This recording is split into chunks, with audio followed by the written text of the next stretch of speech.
eu já Tira. eu tiro. Aí ele vai mandando menos. Estou preparado.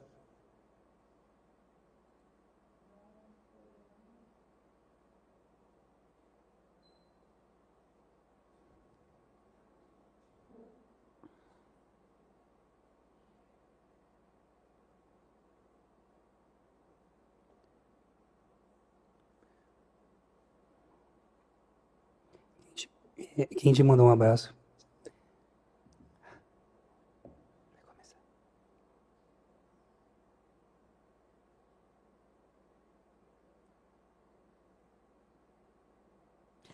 Olá, gente, aqui é Padre Joãozinho, estamos aqui ao vivo pela TV Evangelizar. Evangelizar é preciso. E o programa se chama Rema. Rema é uma palavra inspiradora, é uma promessa, é um desígnio de Deus. Hoje temos a grata satisfação de ter aqui um especialista em angeologia. Você que ama os anjos, que faz a Quaresma de São Miguel, fique ligado para entender hoje um pouquinho mais de anjo. E o nome dele é nome de arcanjo. Rafael. Tudo bem, Rafael? Muito prazer estar aqui. Sua bênção, padre. Tudo bem. Você é Rafael, tem nome de arcanjo e publicou 3 livros pela Editora dos Anjos, Exato. que é Ângelos. Né? Isso mesmo. E aqui, esse é o mais recente, Esse é né? o mais recente, Miguel, Miguel, o o guardião. guardião do lugar secreto. Eu colocaria Miguel, o guardião do céu. O segredo dos anjos e o mistério do anjo da guarda. Isso. Um companheiro para toda a vida. Um companheiro para toda a vida. Você gosta de subtítulo, né? Gosto. O outro é Descubra a essência da profunda comunhão e obediência de Deus. Nós já vamos falar desses 3 livros. A editora SCJ está também lançando Cartas a um Futuro Pregador da Fé, do Padre Zezinho. Depois lá no final eu vou falar para vocês sobre esse livro. Mas diga para nós, de onde vem o Rafael? De onde surgiu o Rafael? É padre, é leigo, casado, solteiro, vocacionado? Como que é? Eu sou casado, tenho 2 filhos, sou casado com a Lilian. Nós, por 22 anos, somos membro de um movimento que chama Aliança de Misericórdia. Eu sou de Barretos, mas hoje eu moro em Piracicaba. Você é natural de Barretos? Sou. Lá do Dom Milton. Do Dom Milton. Um abraço lá ao Dom Milton e todo o povo de Barretos. Exato. Sou de lá. E hoje estou na Diocese do Dom Devair, lá em Piracicaba. Ah, você está em Piracicaba agora. Eu moro em Piracicaba. Mas você é casado com a Lilian. Tem quantos filhos? 2. É o Daniel, mais velho, e o Lucas. E estamos aí nessa luta também da evangelização através das redes sociais, através também do conhecimento, tentando trazer um pouco de formação também para o povo. E como é que você se tornou teólogo? Eu sempre gostei de estudar. Então, aqui no Brasil, antes de ser enviado para a missão na Itália, em 2013, eu já tinha feito por 3 anos teologia. E aí, na Sardenha, na Pontifícia de lá... Na ilha? Na ilha, me graduei. Depois, me aventurei num mestrado em Teologia Fundamental. Então você fez teologia na Itália, não no Brasil? Me graduei, os 4 mestrados que fiz foi por lá. 4 mestrados? Na Sardenha? Na Sardenha, 3 e na Gregoriana 1, né? Em quê? Mestrado em quê? Mestrado em Teologia Fundamental, Teologia Dogmática, Sistemática, Ciências da Religião e Filosofia e Ética. Na Gregoriana, com os jesuítas? Na Gregoriana, com os jesuítas, foi em Filosofia, o mestrado, né? Tratei um pouco o pensamento de Thomas More e o seu pensamento da ética integral. E hoje estou continuando os estudos em doutorado. Hoje faço doutorado em Teologia Trinitária no pensamento de um autor russo chamado Sergei Bulgakov. E você está fazendo doutorado na Gregoriana? Sim. Lá na Piazza della Pilota? Nem me lembro, que saudade, viu? Mas você está no Brasil, como que você está fazendo doutorado lá? É porque eu já cumpri os créditos, né? E aí com a pandemia a gente voltou, em 2019, de férias, ficamos presos no Brasil e por causa disso não conseguimos voltar mais. E aí Roma abriu uma exceção para fazer online algumas coisas, hoje eu estou só com a tese. Voltamos, quer dizer, você foi com a Lília, Eu e minha esposa, nós casamos e fomos para sem filhos. sem filhos, em missão para lá, para fundar uma Você missão. tinha que idade? Tinha 33 anos. Idade de Cristo. E ela? E ela, 30 anos. Aí foram os dois aventureiros. Já Na falava verdade, italiano? não, desculpa. Eu tinha 30 anos e ela 26. E aí a gente foi e os nossos filhos nasceram lá. E aí nós Nasceram na Itália? Nasceram na Itália, os dois. Na Sardenha? Um na Sardenha e um em Roma. O Lucas nasceu em Roma e o Dani na Sardenha. E ele aprendeu italiano romanesco, assim como que é? O Dani falava italiano, mas ele veio para cá muito novo. O nome de arcanjo, não é? Depois ele vai falar um pouquinho sobre o nome de arcanjo, não é? Depois ele vai falar um pouquinho sobre todo esse universo maravilhoso da angiologia, que tem 3 livros por essa editora maravilhosa, que é a Ângelos. Achei que era o Gabriel, mas agora Mas é o Gabriel. É o Gabriel? É o Gabriel. É o Gabriel, porque é o anjo que anunciou a Maria, né? É.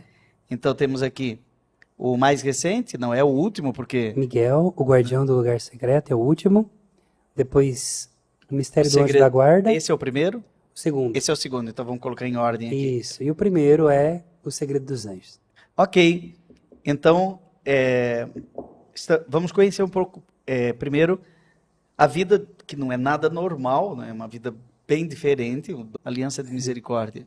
E vai morar na Itália, na Sardenha, depois vai para Roma, Sim. volta para o Brasil e voltou já durante a pandemia ou antes? 2019. Desde então, não Voltou de férias. Voltamos de férias para ver a família.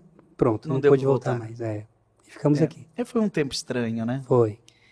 E esse período, né, que você volta para o Brasil, é o período que você conheceu o editor e começou a escrever? Porque lá eu não imaginei, você só fazia mestrado, né? Ali era Tem missão, 4 evangelização, dissertações. pregando, mas de fato foi. Eu conheci a Ângelos quando a partir desse momento da evangelização na internet, eu pensei em fazer um e-book. Vamos fazer um e-book sobre algumas questões práticas que as pessoas perguntam para mim do Anjo da Guarda. Quando eu terminei o e-book desse livro, aí um amigo meu me ligou, o Júlio, falou: Rafael, rapaz, eu conheci uma menina aqui, a Maristela, e olha, tem tudo a ver com você, porque o nome da editora chama Ângelos. E eu falei porque você queria escrever um livro. Eu falei: você tá falando sério? Eu terminei o livro hoje, o e-book hoje. E aí a gente se conheceu, começou e aprimorei mais algumas coisas, porque uma coisa é e-book, uma coisa é livro físico. Quer Né? dizer, a ideia do livro veio antes da proposta da editora. Nem livro físico eu pensava em escrever, porque para mim era Já veio algo... pronto. Na verdade, a editora já... Aqui você já vê já uma ação dos anjos nessa...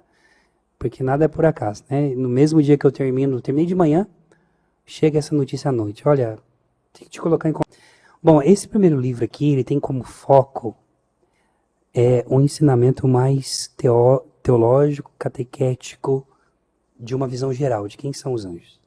Eu pego, sobretudo, trato dos primeiros 3 coros da hierarquia celeste, dos serafins, dos querubins e dos tronos.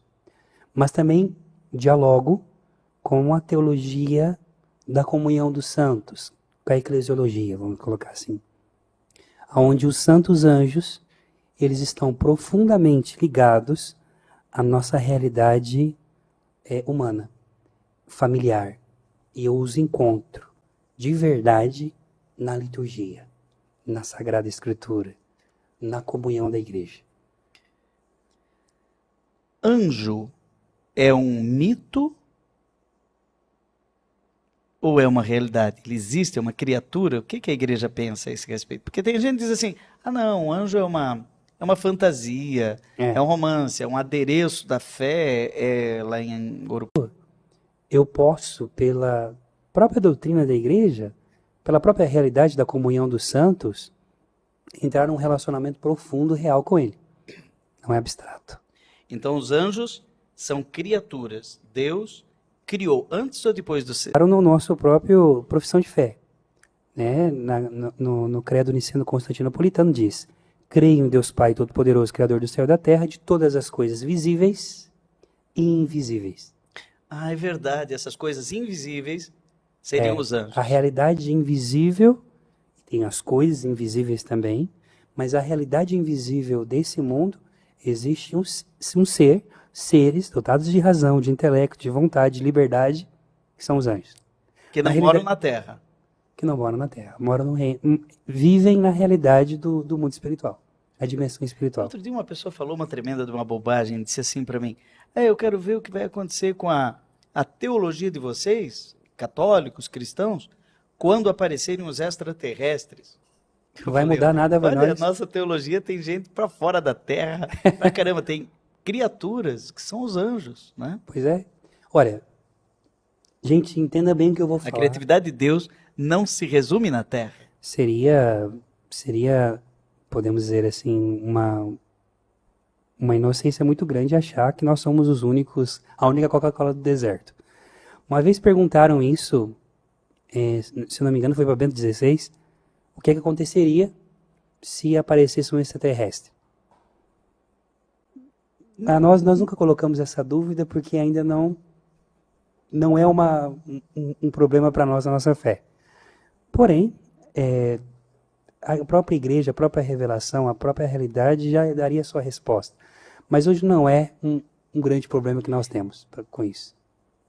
Mas, se podemos dizer, e é isso eu digo a você, escute o que eu estou dizendo para que você não saia na internet dizendo que o professor falou besteira.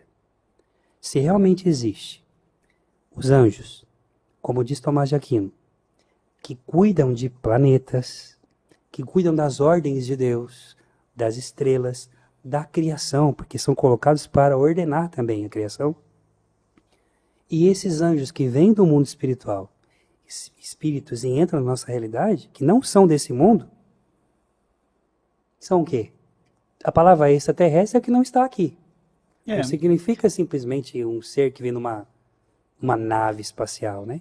Porque também aí tem muita fantasia. Aí já é. E também na representação artística do anjo, os pintores, até os poetas, precisaram, porque são criaturas angelicais, espirituais, celestiais, então tem que pôr asa, né? Na verdade, tem toda uma... Quando as pessoas imaginam um anjo, imagina com asa. Aliás, na quaresma, né? As mães gostam de colocar asinha nos filhos, viram todos os anjinhos, né? Todo mundo imagina anjo com asa. Mas por quê? Porque aqui vem de uma tradição da Babilônia. Porque, assim, no Antigo Testamento, os judeus, a revelação angélica, vamos dizer assim, aos poucos, Deus foi revelando a realidade pessoal dos anjos ao longo do tempo. Antes da ida para a Babilônia, toda a manifestação de anjo, tipo o anjo do Senhor, o anjo que aparece a Moisés na sarça ardente, o anjo que aparece a José, é sempre a ideia de Deus, é Deus. Só que ao longo do tempo, no amadurecimento da fé do povo hebreu também, tendo essa relação com o mundo babilônico e logo depois com os persas, da religião do zoroatrismo, que vai ter essa ideia de seres alados intermediários entre Deus e os homens. Então, quando voltam da Babilônia, os judeus já vêm, sobretudo, vamos colocar aqui, um pouco antes de Jesus, a comunidade de Qumran, eles tinham muito uma angelologia muito apocalíptica. Então você tem aqui Ezequiel, que é a tradição de interpretação de Ezequiel, do próprio Daniel, dessa realidade pessoal, de um ser pessoal, enviado por Deus, obediente a Deus, e que protege, que guarda, que ilumina, que vem em nosso favor. Então, eu tenho umas dúvidas aí para o bloco seguinte, nós já estamos terminando o primeiro bloco, mas é tanto assunto que no intervalo, no meu canal no YouTube, a gente continua. Nós vamos fazer um breve intervalo aqui na TV Evangelizar, mas a gente vai continuar lá no meu canal. É Padre Joãozinho, você pode acessar. E também, apesar de que a internet hoje não está nos ajudando muito, mas não tem problema, os santos anjos vão interceder, né? você pode colocar aqui no chat, no meu canal, perguntas que eu vou fazer para o Rafael. Você faz a pergunta e você vai ajudando a gente aqui a nós acrescentarmos mais um pouquinho de coisa na nossa conversa. Então, vai lá para o canal Padre Joãozinho e a gente volta num minuto.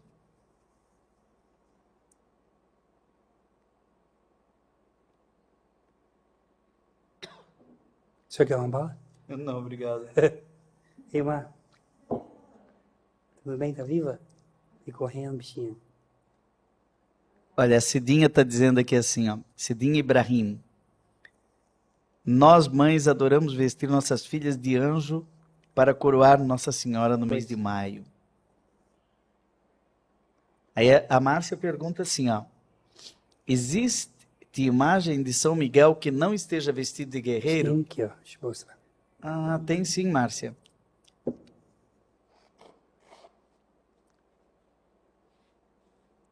Eu acho que esse da capa, bom, ele tem uma espada, né? Não, ele tá vestido de guerreiro. O da capa, o senhor sabe que a armadura dele é uma dalmática?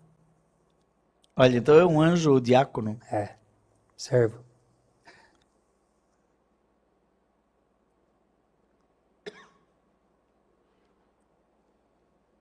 Um ícone. Ah, o ícone aqui. Vestido de vestes sacerdotais. Aqui é de Cristo? Cristo? Isso. Ah, O interessante. centro da vida. Ele é da onde? Esse anjo é de uma igreja, se eu não me engano, da Rússia, de São Petersburgo. E aqui ele não está vestido de guerreiro, né? Não. Tá Mas- quase com uma túnica. Exato, na verdade são vestes sacerdotais. Ele tem até o símbolo aqui embaixo. É verdade. Mas em geral ele é brigão, né? O São Miguel dá pano para manga e a gente vai falar mais dele Semana que vem. na semana que vem. Mas ó, esse livro tem uma pergunta. Quem é Miguel quando ele não guerreia? O que ele faz? Será que ele é só isso? Então a grande resposta desse livro é justamente conhecer Miguel na sua essência. Então, Miguel é quem como Deus, então É o o anjo chefe. da guerra, o anjo do combate. O Gabriel, É o anunciador. o anunciador. É o anjo comunicador, é o anjo jornalista, não é? Seu E amigo. o Rafael, que é o seu nome, O Rafael é o anjo da cura. anjo da cura. Mas E da eu libertação. não entendi, Rafael, que tendo o nome de Rafael, você escreve um do anjo da guarda, depois o segredo dos anjos, escreve do Miguel e não escreve do Rafael. E a editora é do Miguel, do Gabriel, você não escreveu ainda do Gabriel. Pois é. Dá Vai- pano para mangas, que dava. Não vai caber. Isso aqui é um box, é? Esse é um box. Esse aí é a trilogia. Uau! A pessoa pode adquirir então os 3? Os 3. Que bonito. Você pode deixar na sua estante. Logo vai ter que ter outro box Vai. aqui. Os Santos Anjos 1 e Santos Anjos 2. É isso aí. É isso mesmo. Segundo bloco vai ser bem animado, gente. A Lucimar tem uma pergunta aqui interessante. Mas vamos deixar para depois isso Vamos. aqui. Queria estudar mais sobre os anjos. Por onde eu começo? Quem sabe comprando aqui os livros do Rafael, né? Porque é Exato. anjo para todo lado. Aqui é anjo, como é que diz a música do Padre Marcelo ali? Tem Tem anjo anjos subindo voando. e descendo em todos os lugares. A Márcia já achou o livro na internet, já está comprando. Ô, Glória. Aí sim, Deus abençoe. A Zoom. Pediram para mostrar para eles de novo, padre. Tá. Mas depois a gente mostra para vocês na próxima.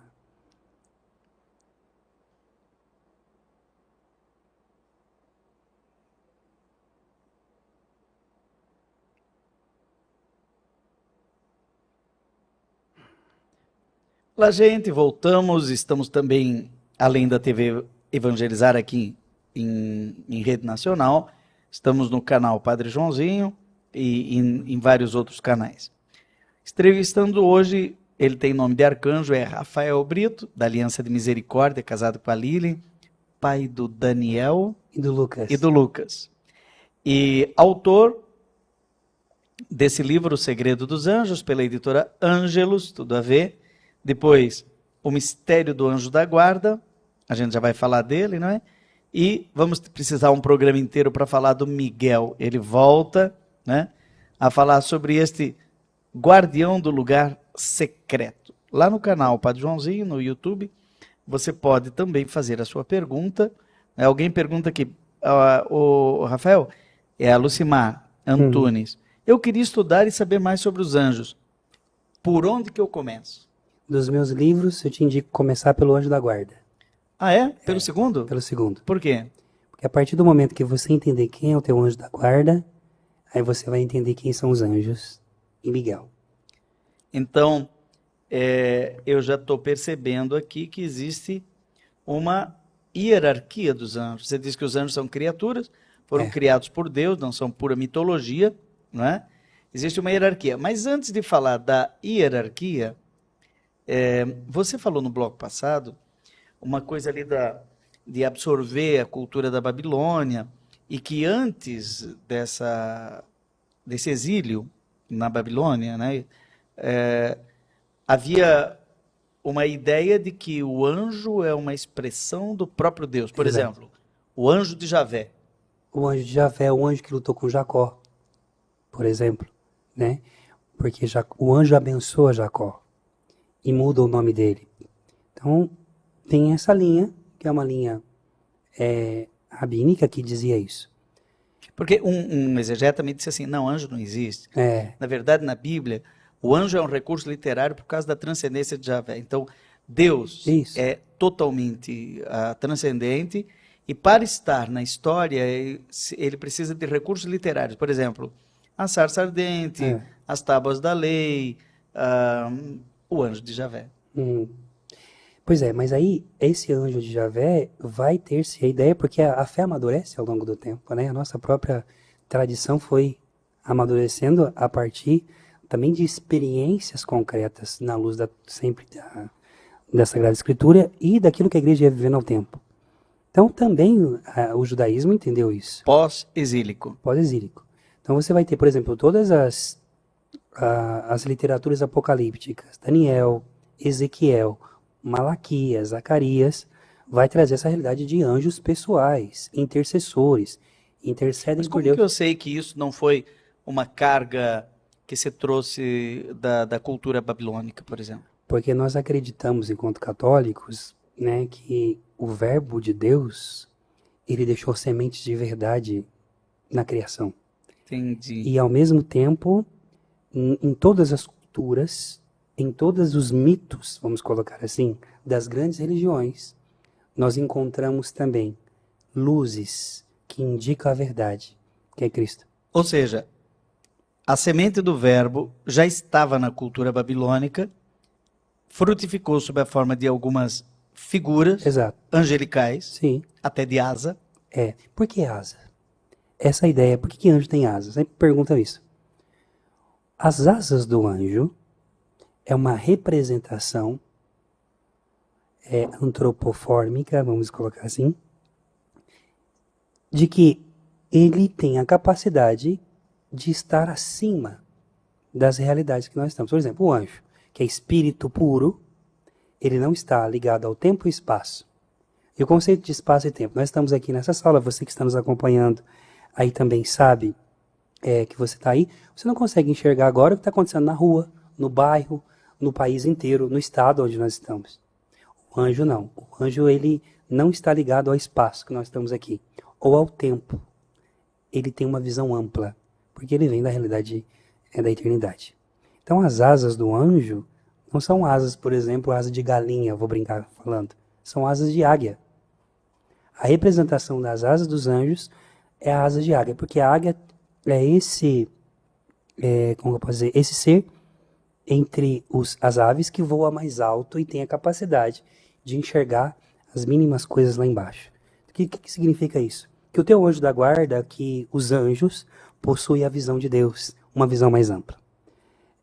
Dentro disso também é muito interessante olhar que também as asas representam, quem vai dizer isso para nós é São Boaventura, num escrito muito pequenininho dele, que chama As Asas dos Serafins. Ele vai dizer que duas das asas que servem para voar é a realidade da fé e da razão. E depois a gente tem a encíclica Fides et Ratio, né, do Papa João Paulo II. Quer dizer, o anjo, ele precisou de acreditar em Deus. E aceitou Deus na sua vida. E por isso, pelo acreditar, ele entra na sua beatitude, a capacidade que ele tem de se elevar ao Senhor. Então, as tradições, sobretudo o Pseudo Dionísio vai falar das asas nesse sentido. A capacidade que eu tenho de me elevar a Deus. Então, ora, o anjo tem asa? Tem. Mas Deus também é representado no Antigo Testamento, no Salmo 90, como alguém que tem asa. A sombra de tuas asas. A sombra de tuas asas eu encontro. É o título de um disco do Padre Zezinho. A sombra de tuas asas. É interessante. É proteção, né? A asa também representa essa proteção, essa realidade de guardar. A sombra é também uma das expressões do Espírito Santo. Espírito Santo. Né? Porque é a nuvem. A nuvem. E ele te cobrirá com sua sombra. É o que Lucas coloca no seu primeiro capítulo. O anjo Gabriel diz a Maria. E o Espírito do Senhor te cobrirá com sua sombra. Mas em grego a gente sabe que é ângelos. Isso. Ângelos, né? Mas e em hebraico? Malak. Malak. Tem alguma coisa com Malaquias? O que? Mensageiro, né? Porque o profeta Malaquias é o profeta mensageiro. Tanto que existe... Malak em hebraico é o mensageiro. mesmo que ângelos Isso, em grego e ângelos para nós em latim. E anjo para nós em português. Em todos eles é mensageiro. Mensageiro. A palavra anjo representa isso. Santo Agostinho ensina para nós, quem começa a tratar um pouco mais sistematicamente, assim, teologicamente a respeito dos anjos, vai ser Orígenes, depois Agostinho, por fim Pseudo Dionísio. Mas Santo Agostinho ensina para nós que anjo é aquilo que se refere ao ministério, ao ofício, não à essência. Tá. O que ele faz.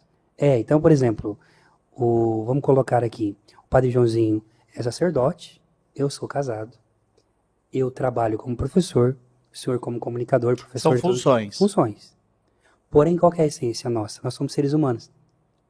E qual que é a essência dos anjos? São seres espirituais invisíveis. E quando Deus criou os anjos, antes de criar o ser humano, você disse, Sim. Ele criou todos iguais ou tem diversos tipos de anjos? Essa discussão na Idade Média deu pano para manga, porque falavam que os 9 cores da hierarquia celeste, cada um era um tipo de espécie diferente de anjo. Não. São espíritos celestiais. Ponto final. É isso no concílio de Latrão IV, se definiu isso. O mesmo Deus que criou os seres espirituais, os anjos, criou também os seres dotados de razão, imateriais e também de espíritos homens. Ok. Dito isso, os anjos no céu, eles são criados especificamente para a glória de Deus e também para a comunhão conosco. Isso tem que ser muito importante. Então, ele é um pontífice, na verdade, né? Ele está diante de Deus e tem anjos que estão mais para lá do que para cá, ou seja, estão mais próximos de Deus do que de nós, e alguns que estão mais próximos de nós do que de Deus. Como que é isso? Então, nós temos Pseudo Dionísio que sistematizou a hierarquia celeste. Então ele coloca os serafins por primeiro e o anjo... Dionísio lá para o início, né? Do século, mais ou menos, né?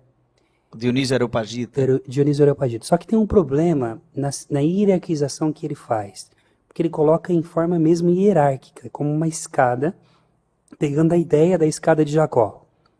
Podemos interpretar... Aí teria o quê? 9? 9 coros. 9 coros. 9 coros. Segundo o Dionísio Areopagita. Exato. Os serafins são os primeiros. Então vamos lá. O The Best, o anjo mais... próximo. Próximo de Deus, está ali no trono? Como que é? Mas você vai entender, você que está escutando agora, vamos usar o que Dionísio diz e depois a gente vai destruir o que Dionísio diz. Vamos lá. Então seria o serafim o primeiro. Depois? Querubim. Querubim. Serafim significa abrasado ou aquele que abrasa, porque ele está diante do fogo do amor de Deus. Vamos colocar que o serafim é cheio do Espírito Santo. E querubim? Os querubins são aqueles que possuem Deus no meio. Ele é menorzinho um pouco.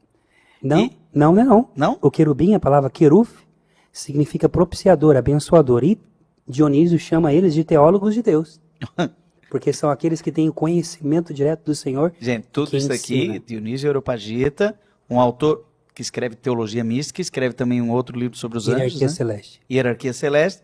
Então, é esse autor, muito respeitado no Sim. mundo da teologia, mas que também traz uma carga do neoplatonismo, né?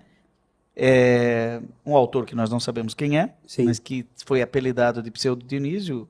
Ele não é Dionísio, é um Ele se Pseudo-Dionísio. escondeu no nome de Dionísio. Se escondeu atrás do nome de Pseudo-Dionísio, e até hoje ninguém sabe o que é. Mas escreveu um belíssimo livro de teologia mística que todo mundo utilizou e utiliza ainda hoje. Sim, maravilhoso.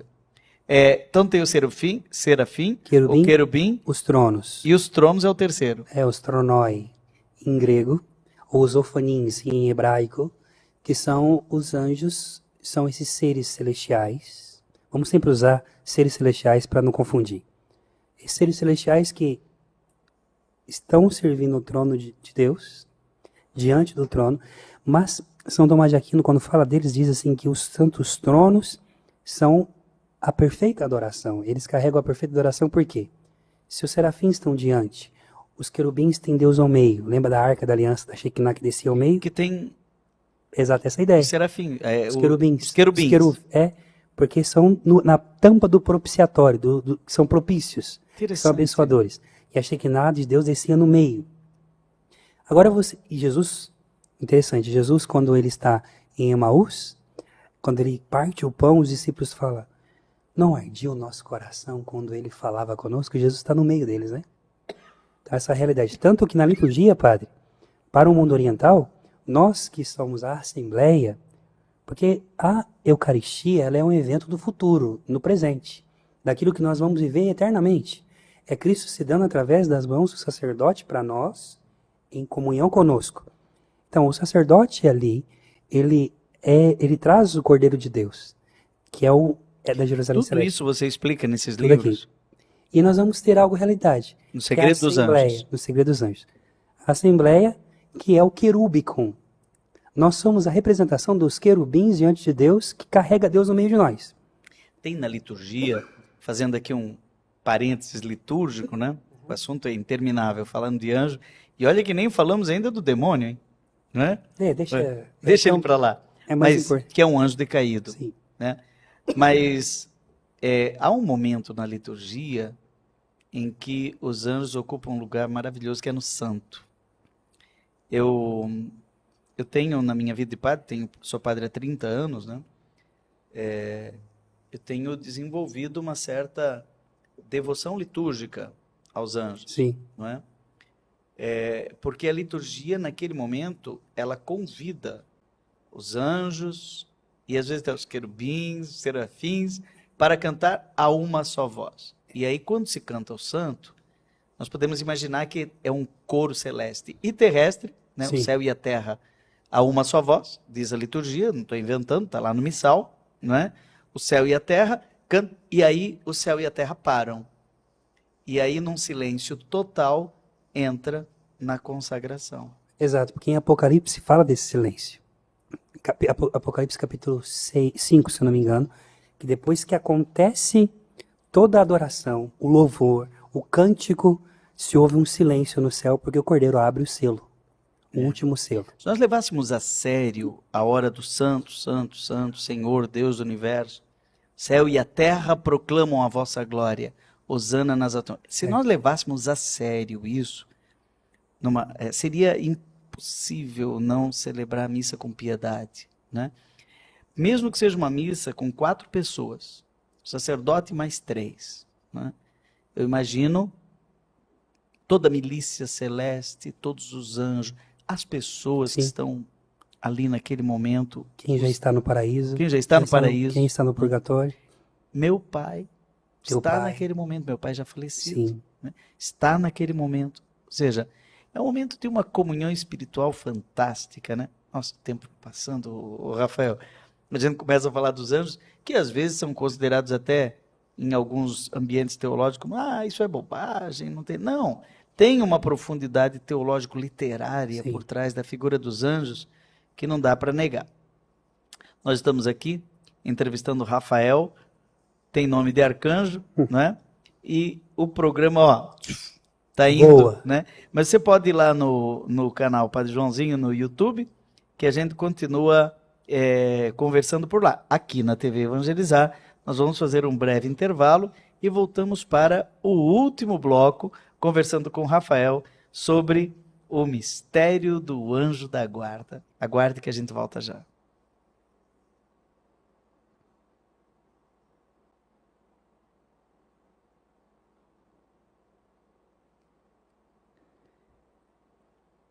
Eu acho que, aproveitando para o público do senhor que está aqui, algo muito interessante sobre a liturgia. Muitas pessoas perguntam assim, Rafa, como que eu faço para mim ser íntimo do meu anjo da guarda? Você só vai conseguir ser íntimo do teu anjo da guarda e dos anjos se você for íntimo de Jesus. E nesse livro do anjo da guarda, eu uso uma metáfora para dizer o seguinte: a mesma fonte de água que os anjos bebem, eu também bebo. O lugar de encontro é onde é o nosso alimento, que é justamente na liturgia. Uma pessoa que vive uma vida sacramental, uma vida de comunhão com o Senhor, de busca de intimidade com o Senhor, vai encontrar com os anjos. E em Jesus aprende sobre os anjos. A própria palavra, né, ali de Jesus, capítulo 4 de João, Natanael, você está em choque porque você viu que eu te vi debaixo da figueira. Esse trecho é fantástico, né? Verás coisas ainda maiores. Porque a figueira, né, para a tradição hebraica, alguns exegetas dizem que é o lugar do encontro, é o lugar do estudo da Torá. Eles entravam ali para poder estudar a Torá, debaixo daquela sombra. Então ele que está buscando, através das Escrituras, uma resposta para a sua vida, ele encontra em Jesus. Porém, Jesus fala dos anjos. Você vai ver anjos subindo e descendo sobre o Filho do Homem. Jesus praticamente está dizendo, eu sou a escada de Jacó, do sonho de Jacó, que sobe e desce. E essa escada acontece na liturgia, na Santa Missa. A Antonieta, aqui de São Paulo, está dizendo, eu sinto exatamente assim, santo, santo, santo, momento do santo, né? Sim. Agora, a Nádia Teixeira, aguarde aí, Nádia, nós vamos começar o terceiro bloco falando sobre isso. Ela está querendo saber sobre o coro das potestades, né? Legal. Que a gente falou do serafim, Amo. do querubim e dos tronos, mas você falou que eram 9, né? 9. Agora a gente vai para as dominações, virtudes e potestades. A segunda trinca, depois tem a terceira. Então, vamos simplesmente citar para não deixar o anjo da guarda triste, né? Porque tem que falar do anjo da guarda. Vamos esperar um minutinho. E você que está aqui no canal, continua aqui, viu? Continua aqui com a gente. E vai escrevendo que a gente está lendo o que você está.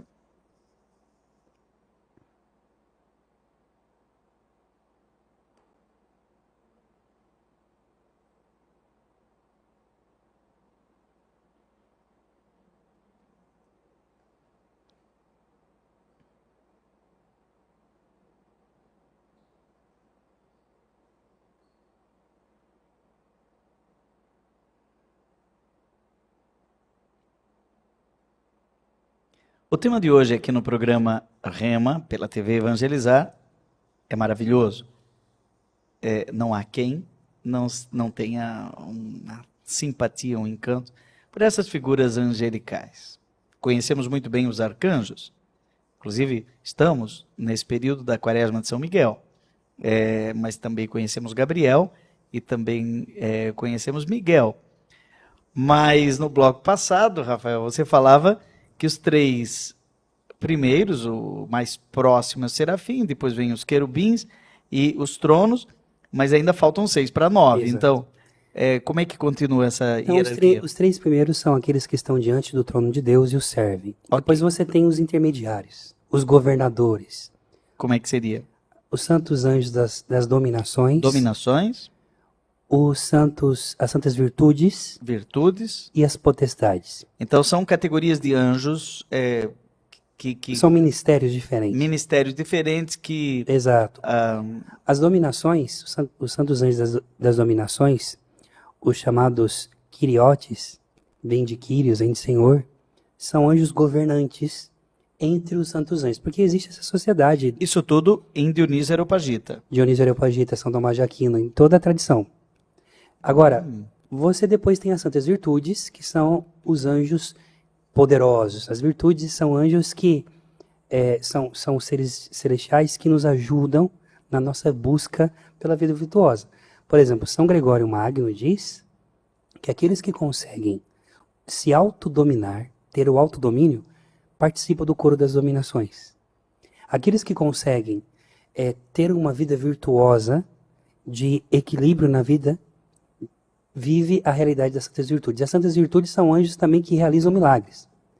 E as santas potestades são os anjos, vem de poder, vem de potestas, né? A realidade de autoridades espirituais contra os demônios, mas também contra tudo aquilo que impede a vontade de Deus de acontecer. Eu costumo dizer que as santas potestades são a tropa de choque do céu. São cirúrgicos. Vem, resolve e acabou. Tanto, por exemplo, para nós que trabalhamos na internet, normalmente dá problema na internet, no Wi-Fi, nisso, aquilo outro, são as santas potestades que resolvem esses problemas para nós. E aí tem os três últimos, né?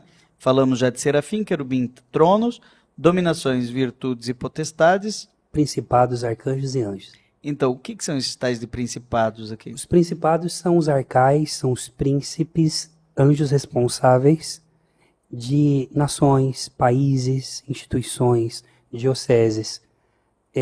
Veja que esse terceiro coro da hierarquia celeste, eles já estão mais próximos de já nós. são totalmente ligados ao nosso mundo visível. A instituição. Engraçado que tem pouca devoção aos principados, né? Pouca devoção, mas um exemplo de devoção aos principados é o anjo da guarda de Portugal. Ah, ele seria um principado. Ele exerce a função de um principado, porque é o anjo responsável daquela nação que exerce a função de levar aquela nação para os desígnios de Deus. E depois você tem os arcanjos, que são sete. São 7 arcanjos. 7? São 7. Não são 3? Porém, nós conhecemos o nome de 3. Eles são 7? São 7 arcanjos. Então, não tem só Miguel, Rafael e Gabriel? Não, tem 7. Tem mais 4. Olha só. Que nós não sabemos o nome.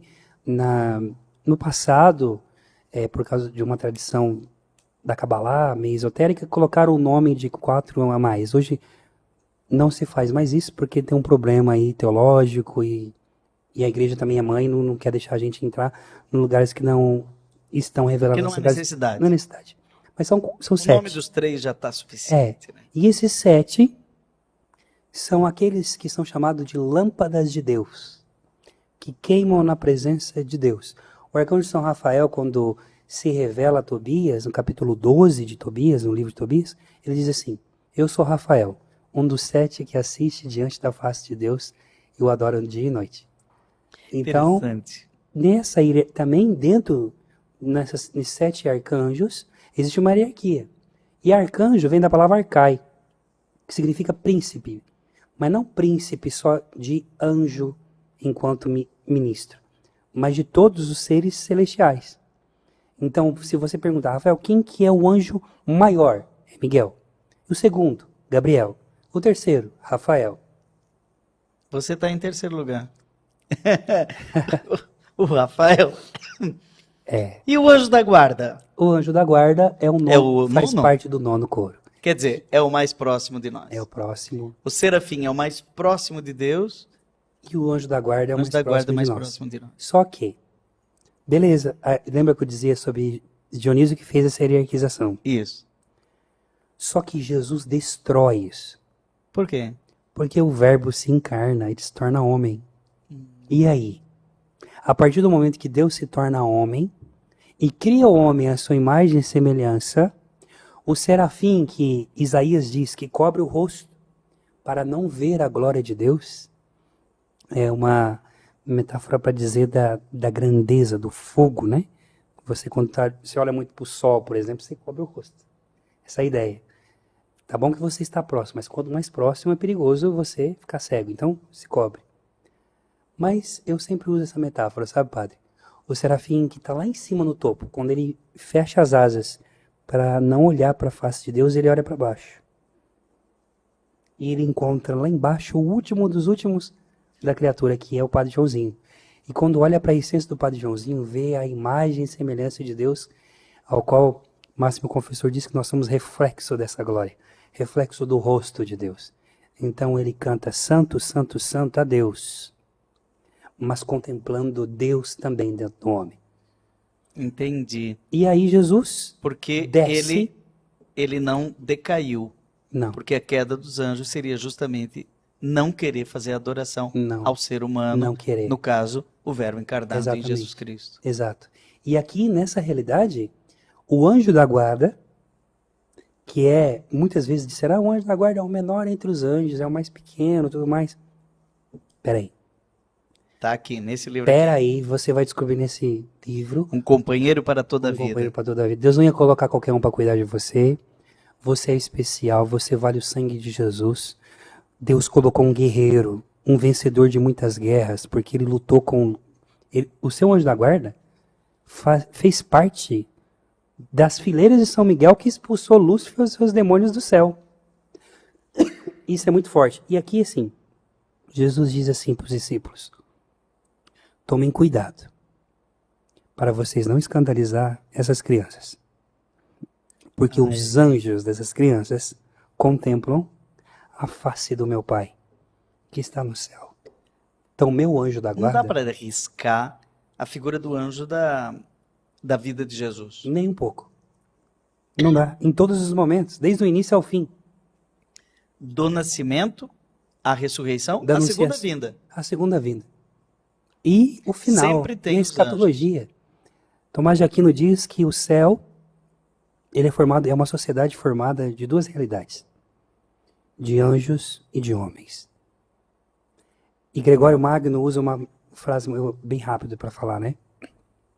Ele fazendo uma homilia sobre a parábola do bom pastor, ele diz assim: um pastor tinha 100 ovelhas e uma ovelha se desgarrou. Ele deixa as 99 na montanha e vai atrás daquela que se perdeu. Quem são as 99 que ficam na montanha? A montanha era considerada antigamente, sobretudo nos mitos antigos, como lugar da divindade. Uhum. Os 99 que ficam são os anjos. A ovelha que se perdeu é Adão. Cristo vai buscar Adão e volta para devolver ao aprisco de novo com os anjos. E aí, ele diz, por isso que Cristo diz que há mais alegria no céu entre os anjos, por um só pecador que se converte, do que 99 justos que não precisam de conversão. Aí ele pergunta, quem precisa de conversão? Anjo. Porque eu sou homem, então eu preciso de conversão todos os dias. E cada um, segundo a tradição da igreja, cada um tem um anjo? É o anjo da guarda. Ou seria uma projeção do Salmo 90, né? Porque algumas pessoas dizem o seguinte, o anjo da guarda é inspirado no texto bíblico do Salmo 90. Não deixará que o seu pé... Ele enviará seus anjos para que te conduzam em todos os seus caminhos, não deixará seu pé para tropeçar numa pedra. Uma pedra, né? Também é uma revelação aqui de dizer que nós temos sim, o próprio Salmo diz que os anjos acampam ao redor daqueles que temem o Senhor. Então, a figura do anjo da guarda é uma figura pessoal, singular, de alguém que escolheu por Deus profundamente, que o ama profundamente. A sua vida está dedicada, voltada toda para Deus. Mas porque ama a Deus e porque é embebido por esse amor, ama profundamente o Joãozinho. E quando o Joãozinho foi concebido no ventre de mamãe nem sabia que estava ali, Deus escolheu entre todas as fileiras dos anjos um anjo para cuidar, iluminar, conduzir e governar sua vida. Essa oração, Santo Anjo do Senhor, meu zeloso guardador, se a ti me confiou, a piedade divina sempre me rege, guarda, governa, ilumina. Amém. Fiz até música para isso daí. Lindo. Mas ela é de que origem? Ela tem sua origem na Idade Média. Se eu não me engano, se atribui essa oração a São Bernardo de Claraval. Portanto, em latim. Em latim. Porém, não se sabem muito bem. Antigamente tinha esse costume de alguém, como o Sr. Dionísio, dar o nome de alguém, foi ele que falou. Isso. Para dar crédito. Eu sempre acho estranho essa palavra, A piedade. a piedade. É, Porque eu sempre acho que o anjo da guarda é a expressão da misericórdia, Exato. da providência de Deus. exato. É porque a ideia de piedade, ela está ligada justamente a essa... Tem de piedade de nós? A tradução Da pietà. do Kyrie eleison, não? O eleison, que pode ser traduzido como piedade ou como misericórdia, como Então, clemência. poderia ser a misericórdia divina. Pode ser. Né? Pode ser Então, o traduzido. anjo é a expressão também dessa Do misericórdia. cuidado, do amor. E essa oração, ela é profundamente teológica. Ela tem uma profundidade teológica enorme. Primeiro, santo anjo do Senhor, não é meu. Meu zeloso guardador. Por que ele é zeloso? Porque eu sou o templo do Espírito Santo, onde Deus inabita. Se a ti me confiou, foi Deus que confiou, que deu a você a autoridade para cuidar de mim. Veja que, ao mesmo tempo que eu falo com ele, essa oração me faz lembrar o meu anjo que ele está aqui porque Deus o enviou. Porque ele está aqui porque Deus o mandou. No final das contas, é sempre Cristo. É cristocêntrico sempre. Teocêntrico sempre.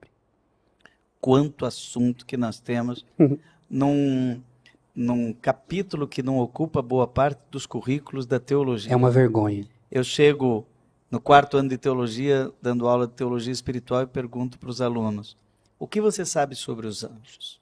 A maioria não sabe nada. Depois que estudou, tenho certeza que muitos professores e até doutores em teologia saberiam muito pouco, não saberiam dizer quais são as 9 categorias de anjos descritas por Dionísio Areopagita, por exemplo. Né? No mínimo tem que saber. Sim. Né? E a ignorância piora se perguntar quem é o demônio. Né? Mas aqui Não, aí vamos ficar para outro vai podcast. ficar para um outro programa. E nós já estamos terminando. Você vai pular lá para o canal Padre Joãozinho no YouTube. Eu vou fazer mais umas perguntas para o Rafael, porque eu estou com a minha língua comichando aqui de algumas perguntinhas. Então, você vai terminar do programa, nós vamos ter que encerrar aqui. O Padre Reginaldo Manzotti já está lá com o nosso querido programa da Experiência de Deus, Experiência Espiritual. E nós vamos fazer mais umas perguntinhas aqui para o Rafael, porque não tem como terminar esse programa sem fazer mais umas perguntas. Mas, semana que vem, ele vai voltar falando só sobre São Miguel. Então, aguarde, porque estava falando aqui, ele tem que voltar, Rafael, muito obrigado pela sua presença. Muito obrigado, Padre. Até semana que vem, quando nós vamos falar do São Miguel, o guardião do lugar secreto. E um abraço para o Daniel, o Lucas e para a Lília, essa família angelical. Padre Reginaldo Manzotti, agora é com você. Ele já está lá preparado para conduzir o nosso povo a essa experiência de Deus, essa experiência espiritual. Semana que vem, nós voltamos falando um pouquinho mais sobre os anjos, especificamente o Miguel, esse nosso combatente espiritual, o guardião do céu. Até lá.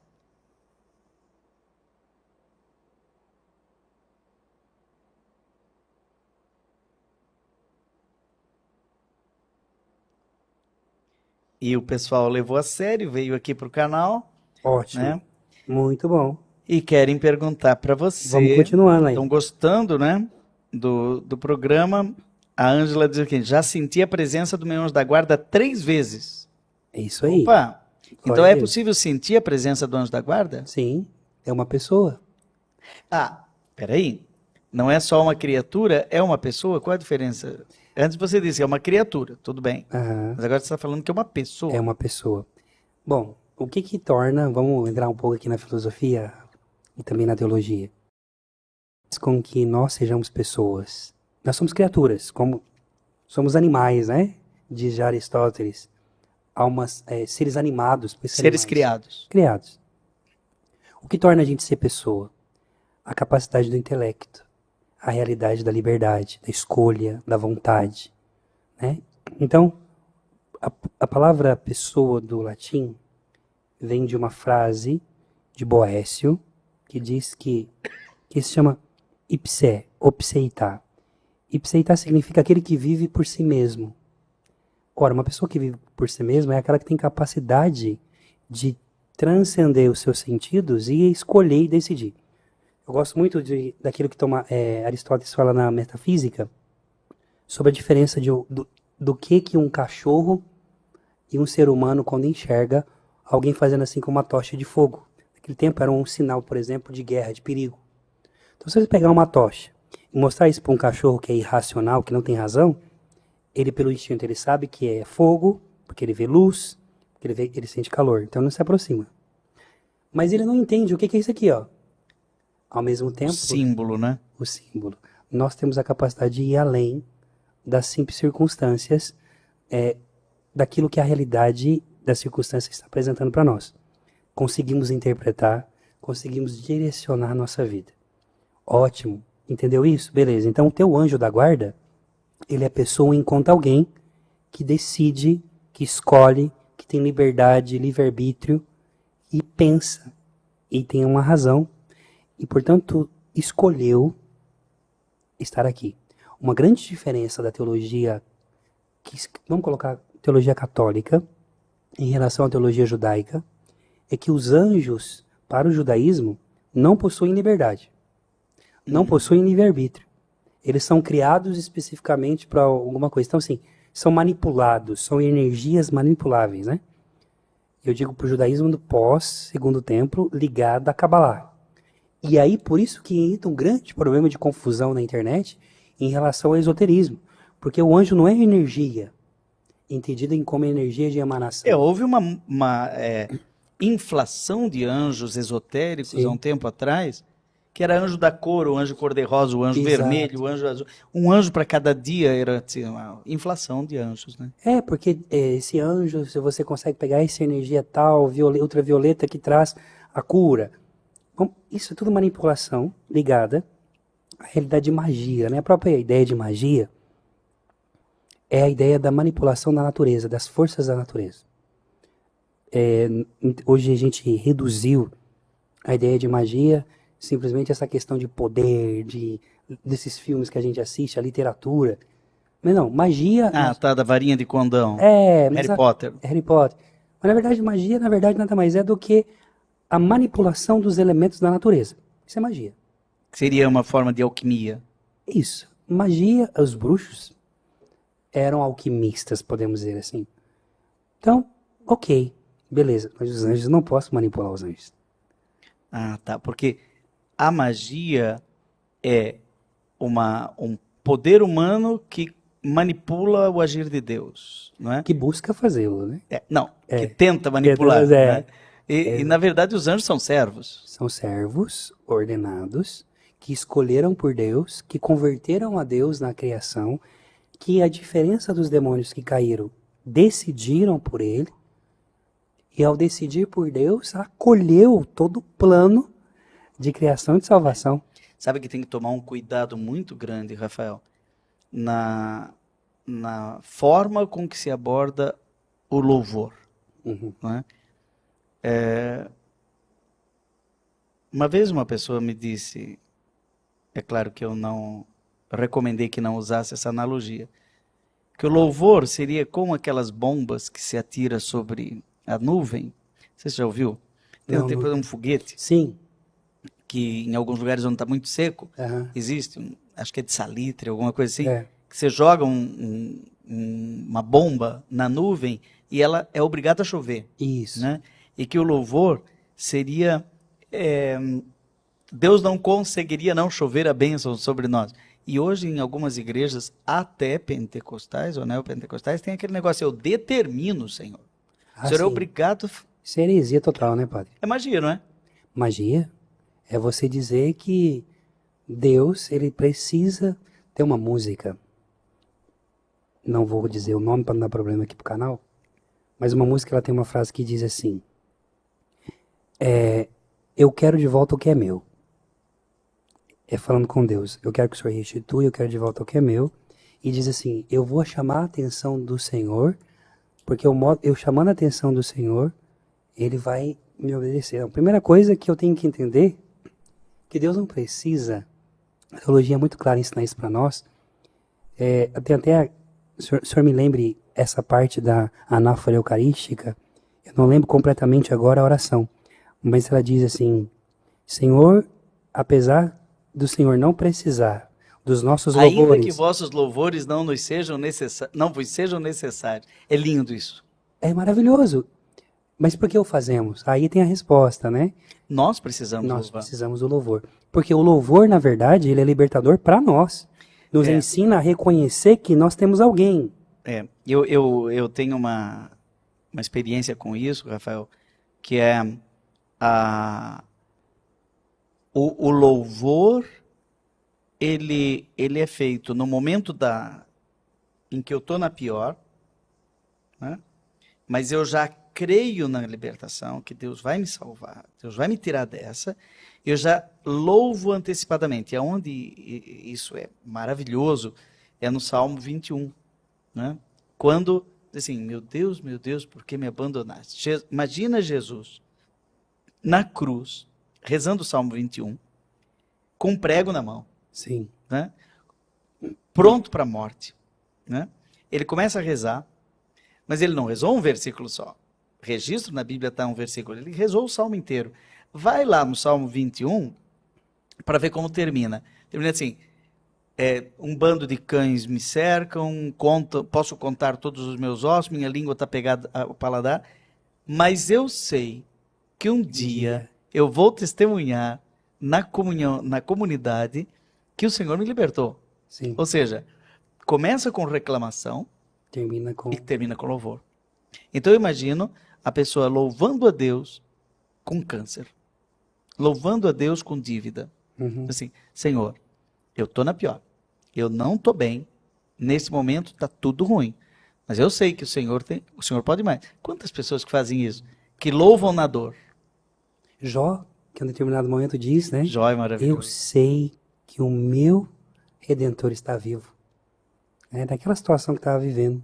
Tanto que o problema do Jó ali é que os amigos dele eram teólogos, né? Ou Falavam sobre Deus. E Jó fala com Deus. Um dia a gente vai voltar a falar sobre isso. Tem um livro muito bonito de um autor chamado Gustavo Gutiérrez, Sim. que é Hablar de Deus, falar de Deus, Sim. né, a partir do sofrimento dos inocentes. E é sobre o livro de Jó, né? E tem Escrito uma... na década de 70. Sabe que os orientais, os bizantinos, eles fazem uma crítica a nós, Ocidente. Com razão.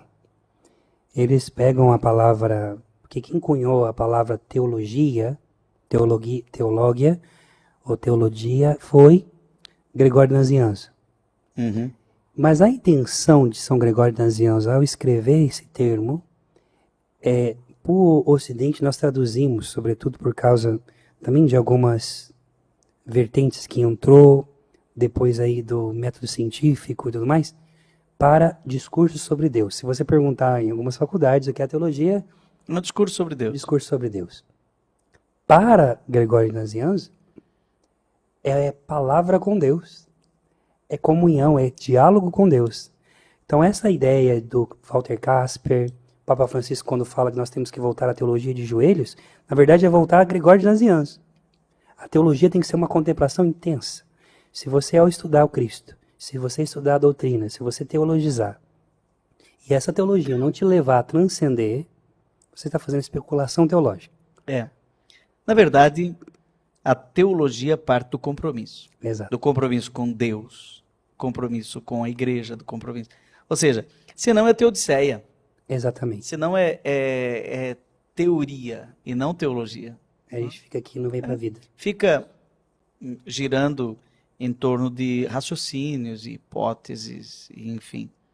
Mas, olha, muito interessante. Vamos ver aqui, para encerrar, algum excelente tema. Sempre peço a intercessão dos anjos, tem amizade profunda. Sabe que, eu não sei se você sabe, está aí, Marisela, para recuperar um livro do padre Galache, da Loyola, grande editor da Loyola, que nós todos admiramos, já está no céu. Um dia ele escreveu um livro sobre o Anjo da Guarda. Olha, Mas um livro muito... ele é jesuíta, inteligentíssimo, né? E ele me mostrou antes de publicar, né? O que você acha? Será que eu devo publicar? E ele usou literatura. Não é um livro teológico. É um livro muito bem humorado. E que ele diz assim, por exemplo, quando duas pessoas brigam, lembrem-se, o anjo da guarda de vocês dois não estão brigando, estão de bem. E aí ele começa a fazer umas coisas assim espirituais, né? Bem ao modo de Santo Inácio Loyola, assim, com aquele humor, ele era espanhol, né? Aquele humor espanhol, né? É pequenininho assim, mas se você tiver um dia nas mãos, podemos dar nome ao nosso anjo da guarda? Parece que tem aqui no seu livro. Tem uma essa resposta pergunta, no livro. né? Eu explico bem extensivamente sobre isso. Eu acho que eu não vou responder essa pergunta. Compre o livro para você ter a Olha só, a editora, né, a chefe editorial aqui, como é que tá o nome dela? Direção editorial, Maristela Tiarocchi.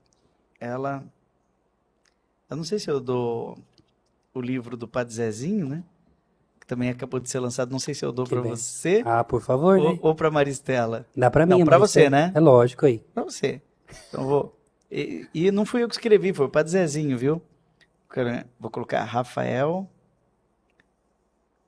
e Lilian. É com N? Isso, com N. Casal angelical. Olha, para ir para Sardenha. Eu quero só falar uma coisa de Gabriel, que eu sei que o senhor gosta muito. Esse El vem de... É Deus, né? Deus. Eli. É um dos nomes, assim, vamos dizer assim, do aramaico, né? Para Deus. Iá e El também, né? Por isso todos terminam com El. Porque Gavriel significa homem forte de Deus, campeão de Deus. Gabriel também é anjo de guerra, viu? E é a expressão da justiça de Deus. Isso nós vamos falar semana que vem. Mas vamos pegar a ideia assim. Miguel está à direita de Deus como primeiro-ministro. É o primeiro entre os anjos. Segundo, à sua esquerda está Gabriel, que é a justiça de Deus. E diante de Deus está Rafael, que apresenta as orações. São Rafael, ele é considerado o chefe dos anjos da guarda. Então, beleza, ok. Dito isso, se Gabriel é a expressão da justiça de Deus, quando Deus precisa de agir no mundo, ele manda Gabriel para falar dos seus decretos, para dizer, por exemplo, tem no livro de Segundas Crônicas que narra a história do rei Senaqueribe, que envia um exército de 180.000 homens para destruir Israel, e numa noite passa um anjo e destrói todo aquele exército. Na tradição judaica, esse anjo é Gabriel. Deus cumpre a sua justiça. Mas vamos pegar agora a pergunta, por que Deus manda Gabriel para anunciar a Nossa Senhora? E essa é uma interpretação minha de alguns estudos que fiz. Tomás de Aquino, ele pega para explicar para nós sobre a virtude da justiça, e justiça é uma virtude, um hábito humano, e justiça tem um conceito. Justiça é dar ao outro aquilo que lhe compete. Se alguém roubar você vai no juiz e pede, eu quero restituição disso de alguma forma. Minha justiça. É a justiça. A pessoa vai presa, a pessoa tem que devolver, a pessoa de alguma forma tem que pagar. Então justiça é uma restituição daquilo que é teu. Ora, o que aconteceu no Éden? Deus cria Adão e Eva para a vida eterna, para se parecer com Cristo, para ser filho no filho, o conceito de filiação na teologia. Uhum. Isso é quebrado pelo pecado. Preste bem atenção que você que está escutando a gente, para que você lembre sempre disso. Quando Deus envia Gabriel à Virgem Maria, que não tem pecado, que é diferente de Eva, que só existiu duas mulheres imaculadas que existiram nessa face, que foi a Virgem Maria e Eva. Uma escolheu pecar, a outra foi fiel. Portanto, então, diante dela, aquele que é o anjo da justiça está fazendo um decreto, lendo um decreto para ela.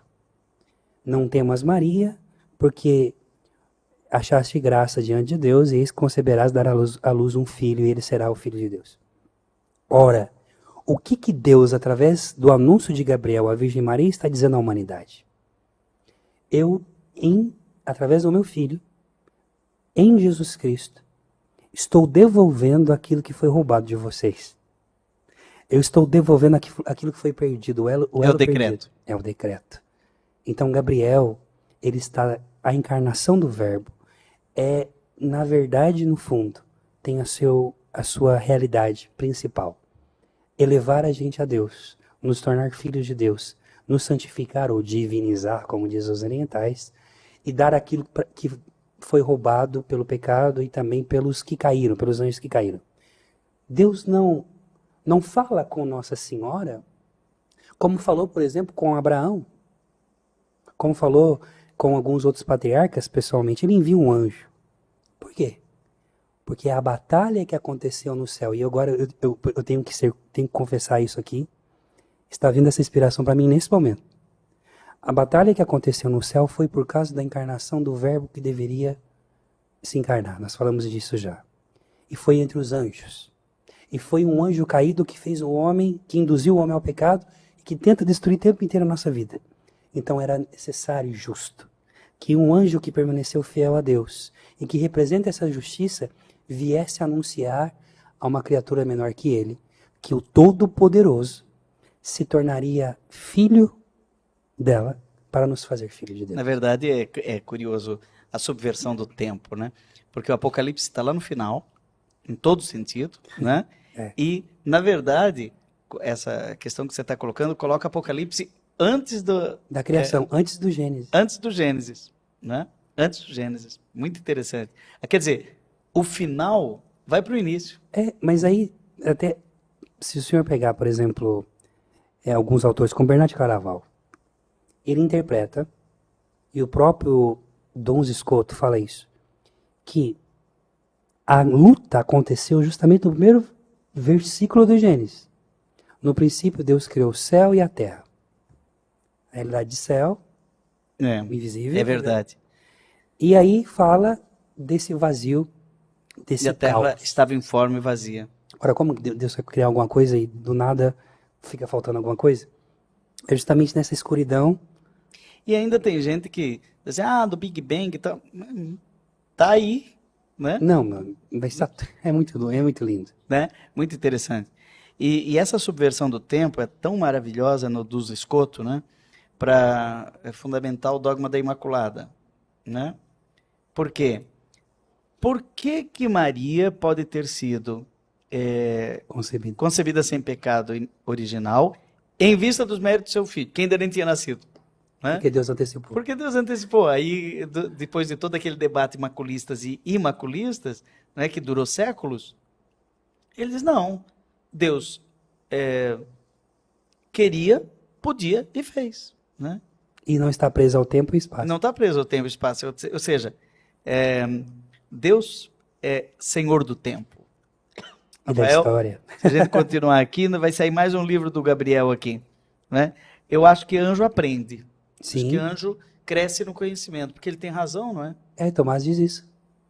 Eu sempre acho que o Rafael aprendeu uma lição quando ele foi lá com o Zacarias e tentou resolver as coisas na mesa da reunião. E chega para Deus e diz, não deu muito certo, o homem não pôs muita fé, não. O que é a mesa da reunião? Agora a mesa da reunião, porque eu gosto de escutar o senhor falar disso. A mesa da reunião é o templo de Jerusalém, não é? E aí Deus diz para ele, volta para a mesa da refeição, que é Nazaré. Pode vir alguma coisa boa de Nazaré? Que bonito. Não é isso? Então, não é no centro, mas na periferia. Não é no templo de Jerusalém, mas é numa menina de 16 anos, 15 anos, né? Quer dizer, uma jovem. É a subversão de todo o normal. É na pobre, a filha de Sião. É na filha de Sião. Né? E aí, eu fico pensando, nossa. Não é lindo o senhor falar também dessa parte da periferia? Porque no Natal, na noite de Natal, os anjos que vêm cantar, é bonito essa expressão de Lucas para nós, dessa aparição dos anjos aos pastores. O coral do céu, o coro dos anjos, o cântico de adoração do céu se volta para a terra, mas não no templo onde está o Santo dos Santos. E onde tinha os querubins. É onde estão os pastores. E aí termina a nossa... eu acho que o nosso podcast, que o 10º coro da hierarquia celeste é o homem. É o excluído.